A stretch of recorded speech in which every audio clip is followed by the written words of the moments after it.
Hello everyone and welcome to episode 4 of Gold is Not Your Color. I'd like to welcome you all to a kind of unusual match this time around. See, the actual match is going to be between Ditzy or Derpy and Classic Christian. Why am I recording a match between these two is because very simply, Soarin is in Christian's corner and Rarity is managing Ditzy. I had a little bit of an issue when I was recording this, as it's been so long since I've actually had to use the manager controls that I kind of forgot how they work. So it's kind of interesting. One thing I had forgotten that was really annoying is it doesn't matter if you build up a finisher or not as a manager.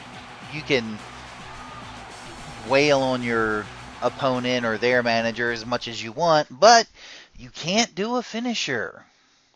The button that normally activates a finisher instead activates an option to distract the referee. Yeah, having a little trouble here making sure I picked Rarity instead of Ditzy. Because, you know, I'm trying to work it all out, only playing as Rarity. Over there just posing, trying to get the crowd behind Ditzy, which, you know, I thought that would work, because Ditzy has a good bit of physical power and some speed, but she's kind of lacking in the charisma department a bit. Here I am arguing with the referee for no reason whatsoever. Just, that was not very smart. Okay, going over here. Nah, not going after Soarin just yet.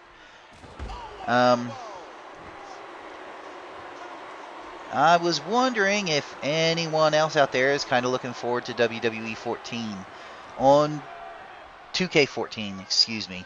On one hand, I'm a little excited to see how things are going to turn out, but on the other hand, not only have I not heard anything about the intergender matches I was harping on about last episode, ranting about, but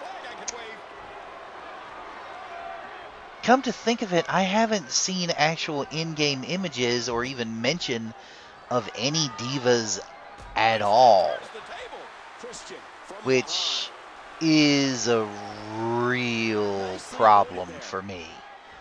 I mean, yes, there are several male characters I can make and all this and that, but, you know, it's just not gonna work without the female characters. I mean, if you think about it, there aren't a lot of well-known male characters. There's Donut Joe, there's Big Macintosh, of course. Doctor Who's kind of in the fandom anyway. Mr. Cake. But not a whole... Oh, and Shining Armor, but not a whole lot other than that. Sombra and Discord, but is in WWE 13 because I had the female characters to work with. I actually have a full roster of 50 that I use for the Canterlot Championship Wrestling videos, the CCW videos, but it took a long time to get all of them finished. To do the marks for them takes forever in the horrible paint editing program that they saddled us with. And the worst part is, even though you can hook up a mouse to the PlayStation 3 and use it with several games, they won't let you use it for the paint program for some inexplicable reason. You can't import your own images. It's just a pain. And like I said, while I'm not looking forward to remaking everyone, I will say right now, I will come out and say right now, if there is the ability to create divas in 2K14, and they do have actual intergender matches, and I don't just mean intergender tag match, I mean actual male versus female matches, I will buy it and I will use it. I will keep using WWE 13 for now until I get the characters either transferred over or remade, most likely remade because they haven't done character transfer in years now. But until I get everyone remade, I would keep using WWE 13 and then debut an entire new season and possibly a new series when I'm ready to use 14. However, I wouldn't hold my breath on that. It's not very likely to happen. It's a shame, though. Man, Ditzy's just pulverizing Christian.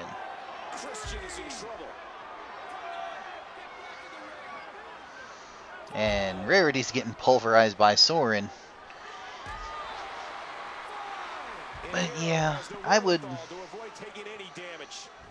would dearly love to be able to switch over to 2K14, but I think I may end up waiting on 15 for, well, for one thing, it's that's the other thing that worries me is it's actually just another annual release from THQ's team, Yuki's team, or whatever, not Yuki's. I think, yeah, Yuki's team. It's just another annual release from them, but this year they lost about 2 months of development because of the whole thing with THQ closing down and being picked up by 2K Games. So it's going to be incredibly rushed. I'm really worried about the bug testing. I hear 2K is really good about that kind of thing, but if they take the time to do the bug testing, then I just have a feeling the game is going to feel really unfinished. They haven't listed that many wrestlers yet. Really small roster. The only mode they've mentioned so far is the 30 years of WrestleMania mode. And while I may get the game after it drops in price and play that for nostalgia factor, since I've been watching wrestling since before the first WrestleMania. Yes, I'm that old. It's just, I am concerned. Let's just leave it at that. I am quite concerned about how this is going to turn out. Ah, yes. Ditzy going to put him through the table with a pile driver. Beautiful. Just drop him on his skull. That's another thing is, one thing they have mentioned they fixed that makes me very happy is there's actual 2 counts again. They've already showed that they fixed that. It's so annoying that with the exception of roll-ups, it's either a 3 count or they kick out at 1. Oh, Ditzy, what'd you flatten Rarity for? What are you doing? Oh, jeez. He almost had his head taken off with that one. He anticipated that move perfectly. But even though they are short on development time, that shows that they are listening to the fans. This was a serious problem.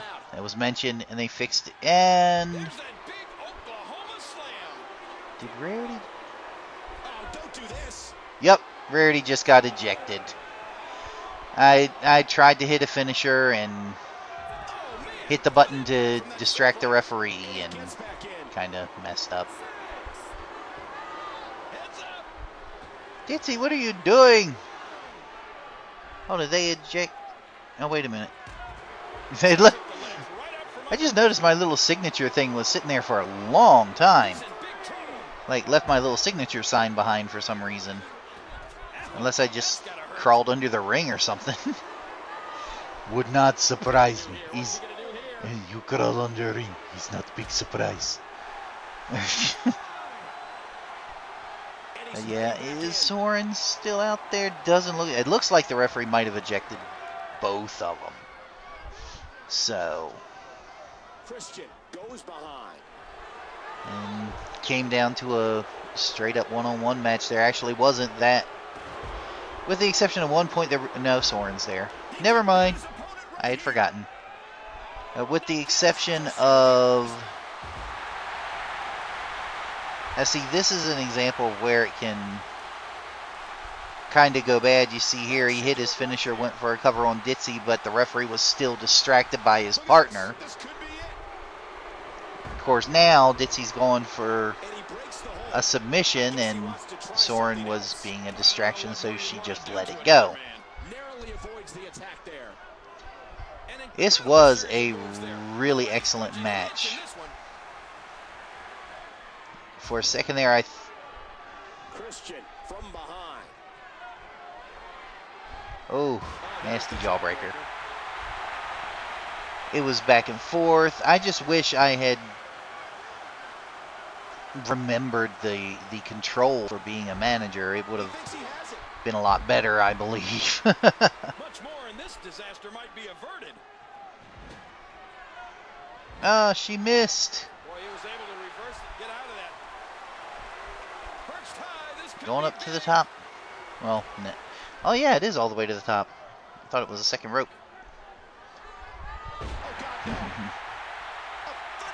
Yeah, it has been a few days since I recorded these matches, and I'm doing the voiceovers. So, I'm forgetting many things. But that's alright. I'm sure you're here for the matches and not to hear me ramble on so much, but that's alright. I'm gonna ramble on anyway. One. Nope. This could do it. Distraction. Ditzy hits her finisher. I think he's through playing. Ditzy hits her finisher. Drags him to the middle. Referee's looking right at him, going for the pinfall. And a kick out. A kick out. Now see, that's unusual. That was her second finisher in the match. If you remember, she hit the submission earlier. So it's kind of unusual that that was just a one count instead of a straight up pinfall. Christian goes behind. Oof. That'll send you to the dentist. And now Christian's just taking over.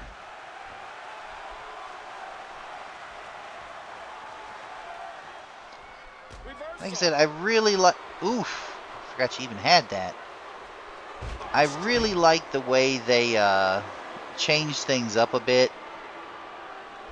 As far as, you know, legendary difficulty, still just a countering machine. But hard, it's a pretty realistic approximation of how the WWE works. There are counters, and a good number of them, but they make sense when they happen. And they're not overused. It just gives the match a nice pace.